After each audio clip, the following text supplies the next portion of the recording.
Assalamualaikum warahmatullahi wabarakatuh. Selamat datang di channel Mitos Global, tempat kita menjelajahi kisah-kisah penuh misteri dari Nusantara dan dunia. Sebelum kita mulai, jangan lupa untuk subscribe agar Anda tidak ketinggalan cerita menarik lainnya. Kami juga doakan Anda yang sudah subscribe diberikan kesehatan, rezeki yang melimpah, dan dijauhkan dari segala keburukan. Simak cerita ini sampai akhir, karena kisah legenda Wewe Gombel akan membawa Anda ke dalam suasana mencekam yang sulit dilupakan. Pada zaman dahulu, di sebuah desa kecil di Jawa Tengah, hidup seorang perempuan bernama Nyai Sumi. Ia dikenal sebagai perempuan yang cantik dan pandai, namun nasib buruk menimpanya setelah menikah dengan seorang pria kaya bernama Ki Marto. Kehidupan rumah tangga mereka awalnya bahagia, hingga desas-desus tentang ketidakmampuannya memberikan keturunan mulai beredar.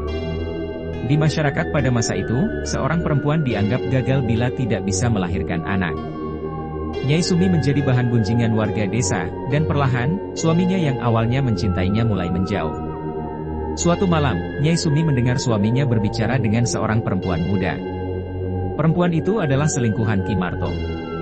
Tak hanya itu, Ki Marto bahkan merencanakan untuk menceraikan Nyai Sumi, menyebutnya sebagai pembawa sial. Rasa sakit hati dan penghinaan ini tak mampu ditanggung oleh Nyai Sumi.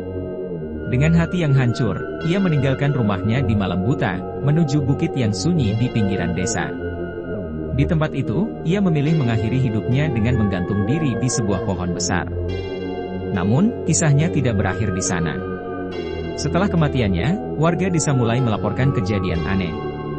Anak-anak yang sering diabaikan oleh orang tua mereka mulai hilang secara misterius.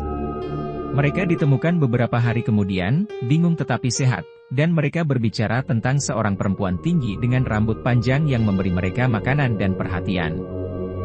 Warga desa menyebut perempuan itu sebagai Wewe Gombel, nama yang diambil dari lokasi kematian Nyai Sumi. Sosoknya digambarkan mengerikan, tubuhnya tinggi, rambutnya panjang menjuntai hingga tanah, dan matanya bersinar merah dalam gelap. Namun, tidak seperti hantu biasa, Wewe Gombel tidak membunuh anak-anak. Sebaliknya, ia menculik mereka sebagai bentuk perlindungan. Anak-anak yang sering dipukul, diteriaki, atau diabaikan oleh orang tua mereka menjadi mangsanya. Ia membawa mereka ke dunia gaibnya, di mana mereka diberi makanan dan rasa aman. Meski begitu, kehadirannya tetap menjadi ancaman. Tawa melengkingnya menggema di malam hari, membuat siapapun yang mendengarnya merasakan ketakutan yang mendalam. Legenda Wewe Gombel meninggalkan jejak yang dalam di budaya Jawa. Beberapa kepercayaan yang berhubungan dengan mitos ini meliputi larangan bermain di luar rumah saat maghrib. Maghrib adalah waktu ketika makhluk halus, termasuk Wewe Gombel, mulai berkeliaran. Pohon besar sebagai tempat tinggal. Pohon seperti beringin atau randu sering dianggap sebagai rumah Wewe Gombel. Warna hijau yang dilarang. Warna hijau dipercaya dapat mengundang perhatian makhluk halus, termasuk Wewe Gombel.